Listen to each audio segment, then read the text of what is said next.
Welcome to another UFO UAP Roundup.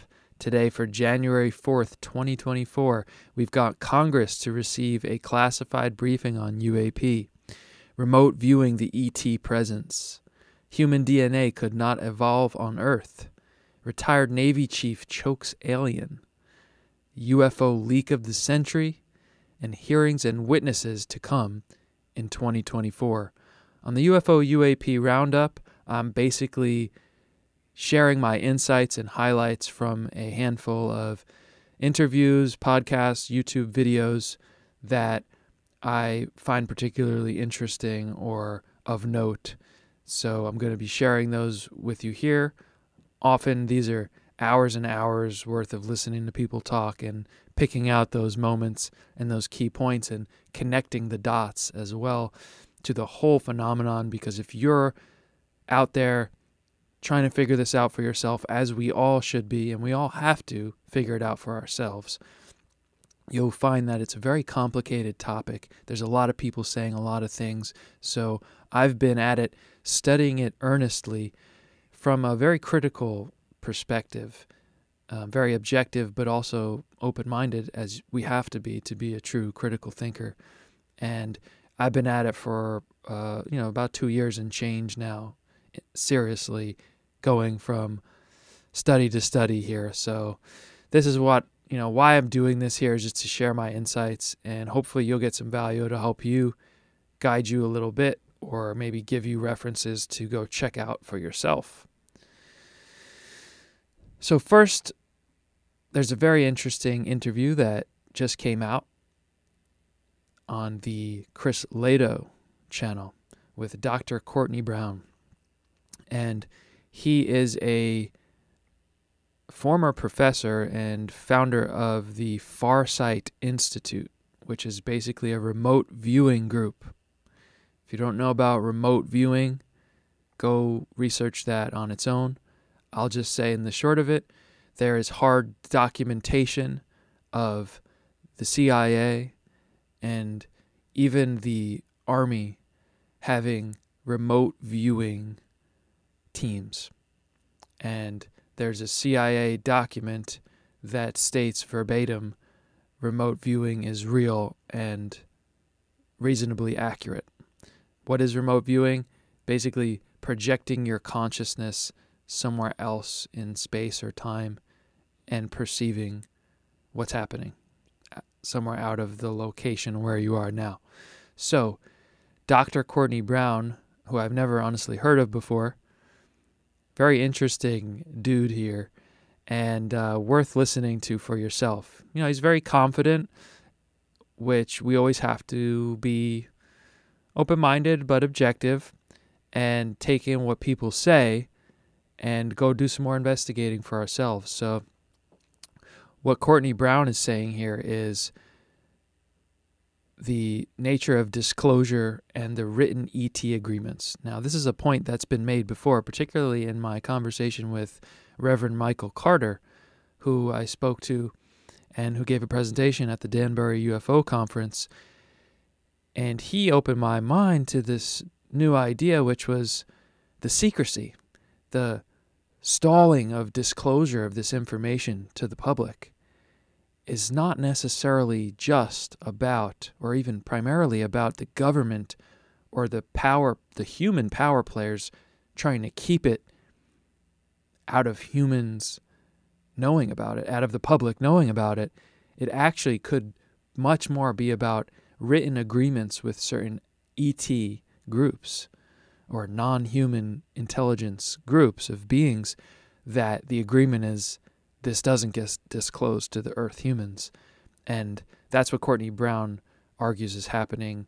And he references Hayam Mashed, and certainly an idea that I think makes a lot of logical sense. He talks about the difference between bad and good ETs and how there's always sort of been this battle between them. And he relates that to the crash retrievals and makes the point of,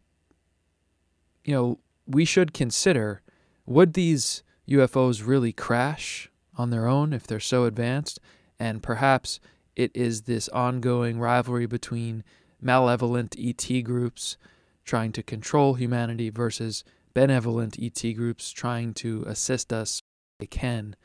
As he explains it, and as certainly has been a meme and idea out there in the UFO topic, is that these benevolent ETs, they do not break their sort of galactic agreement to interfere with human affairs directly, but they can kind of drop things here and there and seed things while it's still ethical in their system. So something to think about. Maybe the crash retrievals are not crashing naturally. Maybe they're not being shot down by just human operations, which are some of the whistleblower claims that have come out.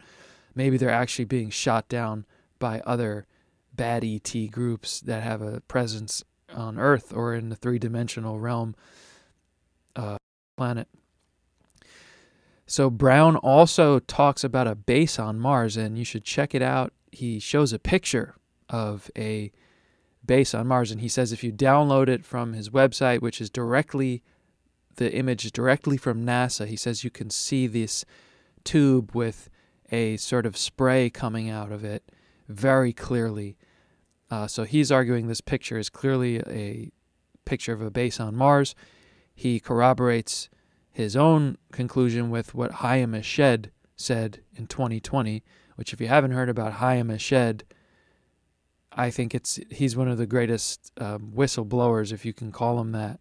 And I'm working on a video on a deep dive on Chaim Eshed and his claims in 2020, who said that there is a galactic federation of aliens and said that the U.S. has made agreements with certain factions of it. And one of his claims also was that there's a Mars base where humans and ETs are working together. So the other super interesting thing about this Courtney Brown interview, which I've only heard this idea maybe once or twice out there, and he goes into depth about it, and he's talking about death, right?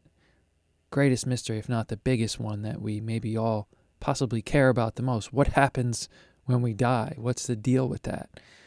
That's a whole study and rabbit hole of its own. But what Courtney Brown argues here is that when we die, there's actually a simulated situation in the dimension that our consciousness goes to that can kind of trick us into following this white light through a tunnel and thinking that, we have to come back to Earth to learn more lessons that we didn't learn here. And his claim, his argument is that through his team and their remote viewing research, they've concluded that that's what's happening when people are dying. In the near-death experience reports, people are getting tricked by what he says is a collaboration of different ET groups trying to keep humans down and back into a cycle of staying on the Earth, which he says that the Earth is a prison planet and is basically a multidimensional simulated sort of prison realm that we can free ourselves from, but that the automatic kind of function when we die is to have this experience where we may get tricked into coming back to Earth, and what he calls an AI reset program, which also wipes our memories out. Interesting to ponder all this stuff. Again, I'm not personally saying that this is true, but I'm certainly open-minded to that something like this might be going on. We certainly have no idea what's going on and what happens when we die. And it is curious, why would why would our memories be erased if we needed to come back and learn more lessons? Why do we live such a short life and then don't know what happens to our consciousness? It's one of the big anomalies and things that just doesn't add up when we think about our reality here. So moving along, as a final note here, he talks about how his remote viewing team is able to go into people's heads, either people living in the present or people from the past, the distant past, and you can listen to what he says there. One of the wild things he says is that they remote viewed into the Greek god Zeus, and that Zeus was not a god. He was not an all-powerful god of the heavens. He was essentially a prison warden. So he was basically at the top of the hierarchy of running the Earth prison at that time. So interesting. He also says that Jesus was not actually crucified. That's what his remote viewing research revealed, was that they basically swapped out a double for Jesus, and that was the plan all along, because they knew that what Jesus was doing was going to result in the Romans executing him. So they actually had a double that came in, and Jesus was an ET, and he was with a group that was trying to come and help guide humanity a bit and help in the battle against this sort of dark force that's been keeping us down for thousands of years. That is what Courtney Brown is claiming and arguing here. So super interesting. Check it out. Definitely worth your time, that one, I would say. Unique things to add to your absorbing of information. So moving on to a more practical front here and the nuts and bolts of how things are progressing with the UFO issue. This is significant, but it could also just be nothing really comes of it. The Inspector General of the intelligence community, Thomas Manheim, who I've talked about again and again in other videos about the whole David Grusch issue. This is the guy who David Grusch gave his 4-year investigation, evidence, 40 whistleblowers came and testified. He gave it all the evidence that people out there are saying, oh, well, he doesn't have any. He gave it to the Inspector General of Intelligence, Thomas Manheim, and Thomas Manheim said that these claims are credible and urgent, allowed him to come forward through the whistleblower process. Grusch testified in Congress. Congress asked Manheim, hey, can you send us the stuff Grusch gave you? Because he said that he knew exactly where these UFO, crash-retrieved UFOs and alien bodies were being kept. He said he knew exactly where they were, and he gave them to you. So can you send them to us? You can look at those letters. That was back in August. Thomas Manheim responded and said, that's not something that we are obligated to do by the way that the system works. That's basically what he said. So now, however many months later, and this is happening, I believe, next week, in a week, he is going to be meeting in a classified briefing to select members of Congress to talk about the David Grusch whistleblower claims and the UAP issue. So we'll see what happens. We'll see what members of Congress try to relay to us about that. Going over on a side note here, but it's all connected, so we may move away from the strictly UAP topic from time to time, but it's really all connected because it's all about consciousness and our perception of reality. Graham Hancock, there's a clip here on this History Drops channel I came across. Definitely recommend it. And this is something that I personally learned from a couple other books, something we don't really think about. The origin of DNA, which is the building block of life, is a big mystery. And basically what happened is about 3.9 to 3.8 billion years ago, in that 100 million year span, DNA went from not existing to proliferating. And this doesn't make sense. And also the primordial soup theory, which is what most scientists sign on to, the idea that the oceans were just smashing together billions of years ago, and then all the chemicals and everything DNA just popped out. That is just a theory, and no experiment to try to replicate those conditions or prove that that's definitely what happened has ever been successful. It's just the best theory to figure out how the heck did DNA get here.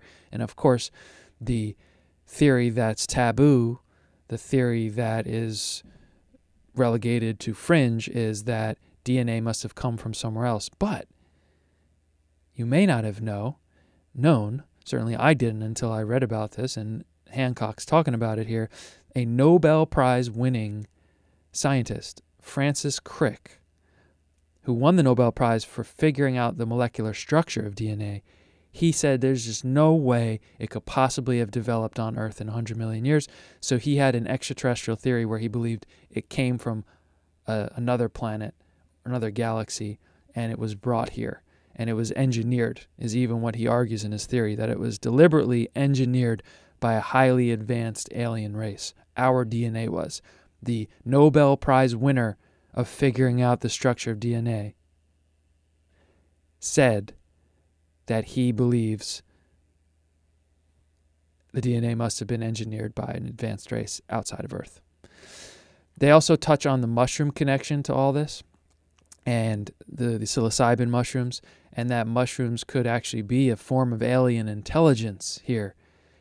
So that's something interesting to think about. And in relation to that, they touch on the significance of ergot, which becomes a psychedelic substance that grows on barley, which would have been one of the main grains that people were growing in the ancient world, particularly in Greece. And Graham Hancock reiterates his point that he's made in one of his books, especially that he believes these advancements in Western civilization were highly influenced by this consumption of the ergot psychedelic substance. Next up, we have a side thing here. I haven't watched this myself, but you might want to check it out. This talk he gave was a while ago, I guess, but I don't know if this just became a little more well-known now. Sha Cahill is a retired Navy Chief Master at Arms. The only time I've ever seen this guy before is on those rare mainstream media coverages where he gets brought in and he doesn't really say much at all. He's, stays very much just neutral about what's going on with this. He was a direct witness of the Nimitz 2004 Tic Tac encounter. And apparently, though, he's had encounters, or claims that he's had encounters, and in this one, he claimed that he had an encounter with an alien at his home, and some altercation led to him choking the alien and then blacking out and then waking up, and potentially seems like there might have been some kind of positive outcome. He was having issues with his wife. They were almost divorcing, and then he got a call from his wife the next day saying, that was such an amazing conversation we had last night, and it was like a life-changing, their relationship was healed. This is what he's saying, so kind of interesting, really out there, but hey, we really don't know what's going on, so I always like to give people the benefit of the doubt, and we always have to reserve our judgment, of course, but we start to see patterns through many, many people saying the same thing, and then it's like, if we get to that point in the next couple years or whatever where the government, somebody finally comes out and says, yes, aliens exist and they have a presence here on Earth, then stories like this become a lot more plausible, right? So we can't judge things as not being true just because we think that these things don't exist. Now, onto an interesting one here. This is a clip that came out yesterday from the Theories of Everything channel with Richard Dolan, who's a longtime, well-respected UFO researcher. And he, in this clip, talks a lot about the Admiral Wilson memo, which you may have heard of. It's a popular, known incident and story in the UFO community. And he offers some additional insight into it that I personally didn't know of before. And basically, the way the story goes and how Stephen Greer has told it before is, and this is exactly how Richard Dolan told it here, was that back in the 90s, I believe it was 96, around there, 96, 97, Stephen Greer, Dr. Stephen Greer, went with Edgar Mitchell to the Pentagon and met with Admiral Thomas Wilson, who was a deputy director of intelligence, I believe of the DIA, but he was a deputy director of one of the bodies in the intelligence community, high up. He actually was part of the Joint Chiefs of Staff, so he's in the highest need-to-know bracket of the military. And basically, Edgar Mitchell, Stephen Greer, and another Navy commander whose name was, I believe, I'm going to forget it here, but I think it was, I don't remember the name. You're going to have to look that up or listen to this clip. But they were with another Navy commander. The three of them were briefing Admiral Thomas Wilson and telling him, showing them all their evidence that, hey, this UFO thing's real. There really are these secret special access programs that are being illegally operated without congressional oversight. Exactly what Grusch is saying 20 years later, 30 years later. That, and, you know, Edgar Mitchell, astronaut who walked on the moon, by the way, and Greer and this other Navy commander are telling Admiral Wilson, yeah, dude, like, this is for real. You should go look into it. So to Admiral Wilson's credit, he goes, all right, you know what? This looks legit. Edgar Mitchell, moon-walking astronaut, I'm going to go check this out.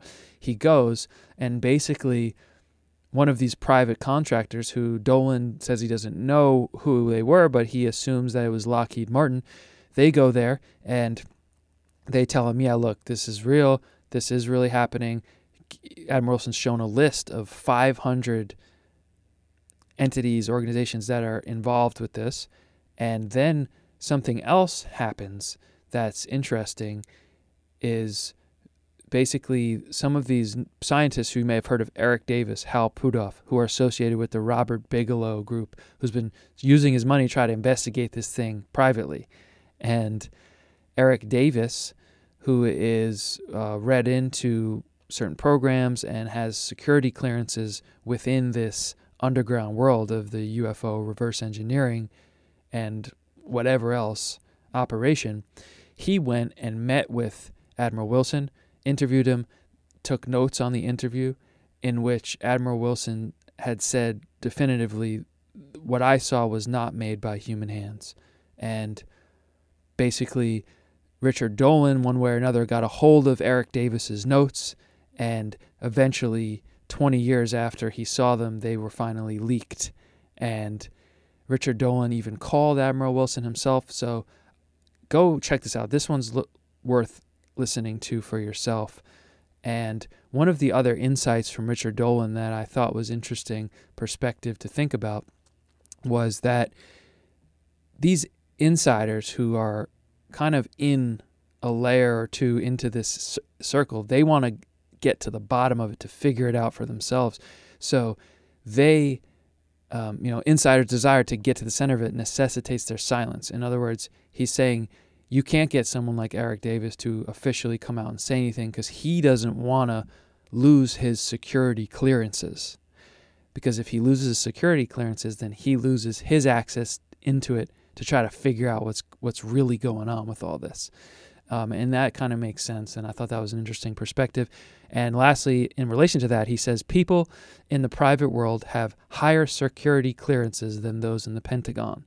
And that makes sense, and he's asserting that as someone who's spent a long time researching how the intelligence community works, how classification programs and statuses work, and that's something that I think we should really keep in mind when we're trying to navigate through this. It's like the Pentagon, even the highest people in the Pentagon, do not have the level of security clearances that private contractors do, which is where all the action's going on with these operations.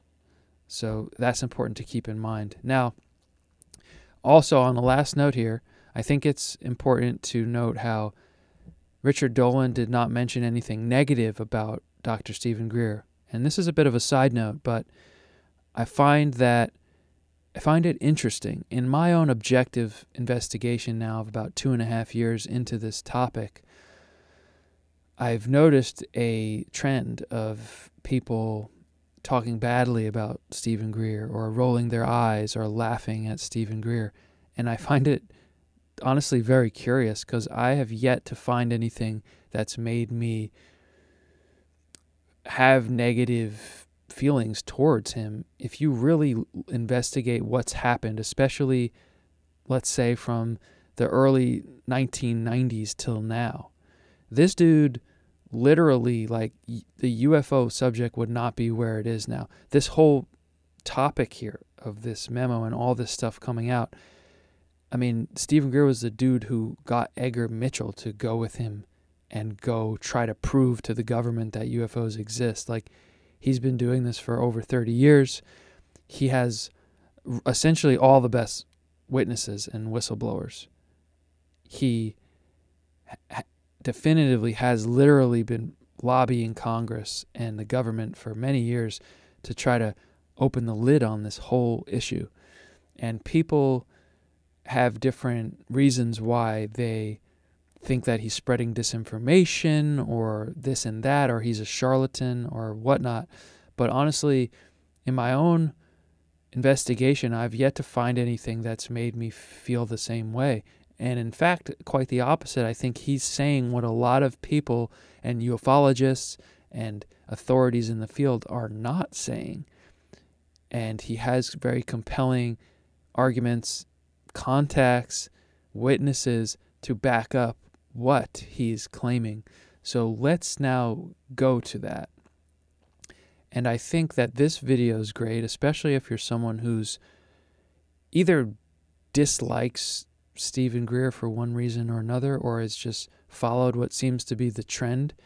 It's almost like when you bring up Stephen Greer, it's almost like everyone automatically rolls their eyes, laughs, or gives like a warning and says like, now I don't like agree with Stephen Greer, or like I have my problems with Stephen Greer, but this is like what he did.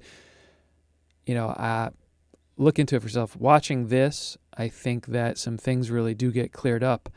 Now, this is going to take a little bit longer here and will be the last segment here, but it's worth us going through here because he says a lot in this interview. This is very recent, just a few days ago, and it's Dr. Greer's 2023 year in review and the state of disclosure.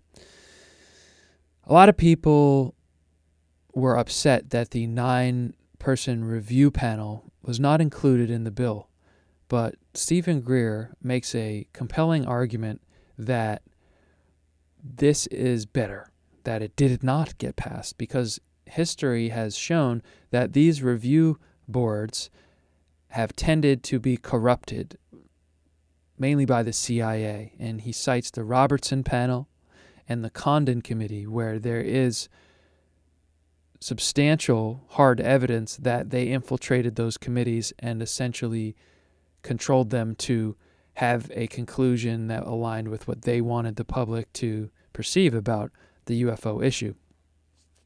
So he argues that the same thing could have happened, or probably most likely would have happened, with the proposed 9-member review panel. And he even says that Senate was sort of naively ignorant of even trying to suggest that. I think there's a lot to that. I think that makes sense. And he says open hearings and a true investigation is better than a disclosure panel. And I agree with him. Rather than having 9 people get all the hard evidence, look at it and say, okay, this is what the public should know. This is what we can keep postponing for disclosure. That's so controllable within that 9-person panel. Are you kidding me? Of course it is.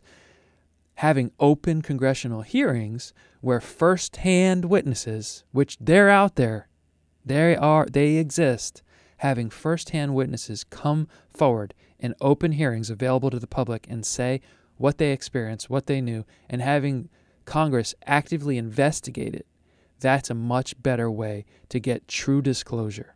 And I agree with that. Now, it is a fact that Stephen Greer has a presence in Washington, communicating and lobbying with members of Congress and the Senate. And now, so when he says what's happening and who's saying what, who's doing what, and he drops names, and he goes on all these podcasts with millions of views, and he's out there, and the news has brought him in a few times, like, so if he speaks falsely about any of these people, you know, he can really face consequences, you know, libel, slander, whatever it might be. So he's dropping names. He's saying, I spoke to this senator, I spoke to this person, and I just really find it really hard to believe that with someone such a high profile like him, he'd be lying about that stuff. So even though I always reserve it's possible that he's fabricating it, because I don't know 100%, I'm taking his word for most of what he's saying is happening behind the scenes as he's trying to help members of Congress and inform them and lobby them to take action on this. What he says is that the white hats, so the people on the inside that are trying to do the right thing and bring the truth out, are senior people in the Senate Intelligence Committee and the Senate Armed Services Committee. So you can go look up who those people are, and you can start to get an idea of who knows about this for real and who's actually trying to move things to get disclosure going for real. So that's interesting, and this is another piece of that that's super interesting. Essentially, he's saying that these whistleblowers, a lot of the 40 whistleblowers from David Grusch, and even more that Greer brought from his disclosure project, what happened is, and he says they did this on purpose, which if they did, it's very smart.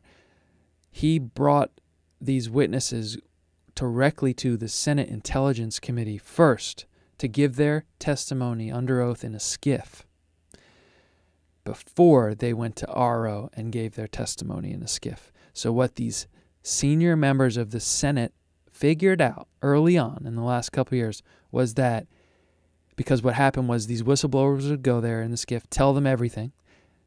Senate Intelligence Committee members like Marco Rubio, who's publicly stated that this happened, and he was blown away by what he was told. He's publicly stated that. Then they would go to RO, and then Sean Kirkpatrick and RO would send over the report of what they said to the Senate Intelligence Committee, and right then and there, they could see what was not coming back to them from RO. So they figured out, okay, RO is covering this up. Somebody is orchestrating a cover-up here, and that's a big part of what compelled them to take this seriously and investigate it, and may have played a big part in the UAP disclosure bill that came out of the Senate and was passed unanimously. So very interesting insight there. Now, moving along here, Greer says that earlier last month, he actually sent to the UAP Caucus, which is what's being called now Burchett, Moskowitz, Anna Paulina Luna, and that group who's spearheading this to investigate this and take action on the UFO issue. He said that he gave them a list of 23 of the best first-hand witnesses for them to subpoena in hearings. Subpoena is an amazing power, by the way, and I think it's the right way for disclosure to come out. It gives congressional investigators the power to give someone who's been claimed to be a witness an order. You have to appear in court and you have to testify under oath and answer questions. And so apparently Greer says that he's given them 23 of the best first-hand witnesses to come and participate in these potential open hearings in 2024. Now, to change gears a little bit here, one of the main things, if not the biggest thing, that people have an issue with Stephen Greer is that he's been said to claim that all aliens are good and there's no bad aliens. Now, if you listen to what he says in this interview, he's not actually saying that. So first of all, he says a lot of, quote, not all, he says a lot of the alien abductions and the cattle mutilations are human operations, which there have been people, whistleblowers, who have said that. There is compelling evidence to support that idea, that certain covert groups, for one reason or another, have actually staged abductions and have even done the cattle mutilations for who knows what. But not all of them. He doesn't say all of them, okay? He goes on also to say, a lot of the staged abductions are not human, but are extra-dimensional, right? And he's making this distinction, which we might not think about, especially if casually getting into looking at this. We think of aliens. But what Stephen Greer says, and what a lot of other people have been studying in this field for a long time say, is that there are extraterrestrial, meaning from other planets, physical planets in our universe, solar system, universe, galaxy. And he's saying that those are benevolent, and that necessarily they are, because to evolve on a physical plane as a in this physical realm to a certain degree, you have to be a peaceful civilization, because once you get to the point of free energy and how powerful it is, if you're not peaceful, destruction and extinction is imminent. That has always made sense to me, and I'm not saying that that's definitely true, but that, is a compelling and logical way to think about it. It kind of makes sense to me. But I also do believe all the people that have had weird abduction experiences, or I believe that they at least experienced that. But what Greer is saying is that these experiences, not all of these bad abduction experiences are human, faked, but actually a lot of them are from extradimensionals. And some of the malevolent, malicious activity are from the extra-dimensional beings, races, civilizations, which is interesting. And you corroborate that with other people who've been writing for many years, saying that humans have been being manipulated by beings from the lower fourth dimension, and they're not actually physical beings. They are from other dimensions, and those are the ones that can appear in our 3 dimension and interact with it, and are the ones that may be carrying out these, some of them traumatic and disturbing activities. So it's interesting. So if you're somebody out there who discredits Stephen Greer because he, quote, says all aliens are good, he doesn't actually say that. He says that physical aliens from other planets are good, and that aliens that are based in other dimensions are the ones doing the bad things now. Just sharing with you what he said and clearing that up, because a lot of people discredit him because of that. Now, on to another one of his main points, which I think is what sets him apart as a UFO researcher.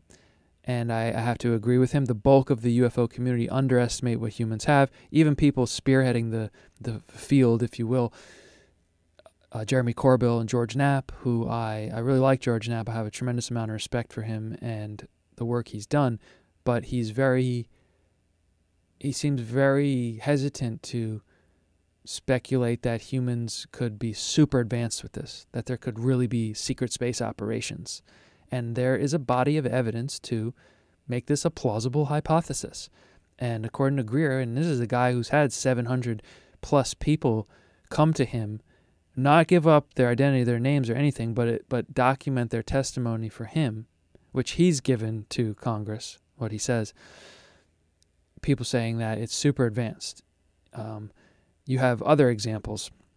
You have the historian Jim Goodall, who was close friends with Lockheed Martin CEO or owner Ben Rich. And he said that Ben Rich told him, anything you could imagine from the movies or whatever, we have it. It exists. This sort of science fiction type of technology. Again, not saying that that's true, but I'm just saying it's possible. And in fact, the evidence leads to that. And even somebody recently, Mike Herrera, who I have a whole video on Mike Herrera, he is one of these 40 whistleblowers that David Grusch spoke about. He regularly communicates and is collaborating with David Grusch and trying to move this forward. He's come out and said it point blank that he witnessed a human UFO operation, trafficking humans, and that he was taken to a base and by one of the people in the program, and the person in the program told him that the transportation of the UFOs is the most boring thing of the whole phenomena. So we do have to take this in, and I bring this up because I think if you're really going to look at this topic, try to come to terms with it. I don't think that you're giving yourself the best chance to understand it all by cutting it off as, yeah, we've been tinkering around with these things, but we have no idea how they work. It's very possible, and there's a lot of evidence. Even Edgar Mitchell, the astronaut who walked on the moon, even he went on the record saying he knew that there were secret operations using man-made UFOs, and that most of the things we see are actually man-made UFOs. Most of the things. So it's wild, and I was probably a year and a half into studying the subject before I even came across that idea and the extent to which the evidence supports that. So some other details here. He claims that he worked with scientific teams that had toroidal, like a torus, which if you don't know what a torus is, you can Google real quick, devices that were able to bring in things from other dimensions into our dimension here. Moving along down here, the third bullet point. Apparently, disclosure projects in negotiations with a major law firm. So he says that there's a huge law firm that approached them and said that they would take on the case of suing these illegal UFO groups that have been operating illegally outside of congressional oversight for many decades. Apparently, some major law firm is in the process of signing on with the disclosure project. He brings up again a point he's made many times, which is that whistleblowers, witnesses who don't want to talk because of their security oath, that the projects are illegal, so that security oath is null and void. And it's an interesting part of all this, and what he says he's trying to get more people to realize. And he says, one of his big witnesses, it took him like 9 months to come to terms with that and be like, okay, I'm willing to come forward and testify and be subpoenaed for Congress. And what makes me think about this is Grusch seems like a really smart guy. And if he understands that these are illegal, why doesn't he break his security oath and say more about what he found out, knowing that he can't be prosecuted because the programs are illegal? Something to think about. Greer also says that there will be hearings, and to his knowledge and working with the Senate, that there will be hearings in 2024. He is working to get Congress teed up with witnesses. So he basically tells us to expect a lot in 2024, open hearings, and on a final notes here, we'll jump here to the third bullet point down. He and the Disclosure Project are going to be putting their intelligence archive out onto the internet. This is going to be all their data, all their evidence, and you'll be able to search it. And he says this is stuff that nobody's ever seen before. He says that, quote, it is the disclosure. He said it includes everything. He says it's going to be shocking to the public. He wants to make it easily available for congressional investigators, lawyers, whoever. And he also says that it includes the site locations, which this is one of my issues with this whole thing. And I've mentioned this before, is I don't understand. If it's going to be publicly known where all these sites are, then isn't that bad? Because then they know what the public knows or what the investigators know, and they can just move everything. If they've got technology that's light years ahead of what we could imagine, then I would think they could clean up an underground base to look like nothing but regular airplanes or whatever in a day. So it's almost like I'm a little concerned that if it ever gets to the point of, right, we're going to these sites to see what they have, nothing's going to be there. And then what? And then what? So the witnesses become even more important than that. But there needs to be some hard evidence to close the case. Now, up to the first bullet point here, he differentiates how the existence of the technology should be disclosed, but not how it works. And this is something we should be thinking about as we're going into 2024. We should really be thinking about what to expect, why, what makes sense logically, what doesn't. Yes, so free energy, where apparently, as Hal Puthoff, or one of the other physicists who worked for the OSAP program, concluded, in free energy, you would have enough energy in the size of a coffee cup to boil all the oceans in the world. So that type of energy is dangerous if it's weaponized. The distinction, though, is the knowledge to know that this exists should be disclosed, not how to make it, though. Just like we know that there's nuclear bombs exist, but we don't know how to make them. The exact plans of how to make them or certain types of technology don't exist because, yes, it would be dangerous. If somebody could get their hands on that, they could just blow up the world. So, of course, the kind of blueprints of the technology should remain secret, at least for the time being, but its existence should be disclosed, and that makes a lot of sense. The second bullet point down here, Greer also mentions that they have a sort of last resort option, which has been led by a certain group of white hats in the law enforcement military industrial complex who want this to come out, and they are prepared for a last resort effort to basically SWAT team swoop in on these special access programs and underground bases and all this stuff and just put an end to it. And he says that he's been approached by the person leading this and requested all of the evidence that Greer had compiled, and he's given it to him. So super interesting, especially if years from now, we get that confirmation that everything that Greer is sharing with us is really true. And I tend to really believe most of what he's saying because nobody else is really going in there with these movers and shakers in the government and pressuring them, at least not to the degree that Greer is and has been for decades. So it is what it is, make of it what you will. Go listen to him yourself. The last bullet point here, kind of just an extra side note.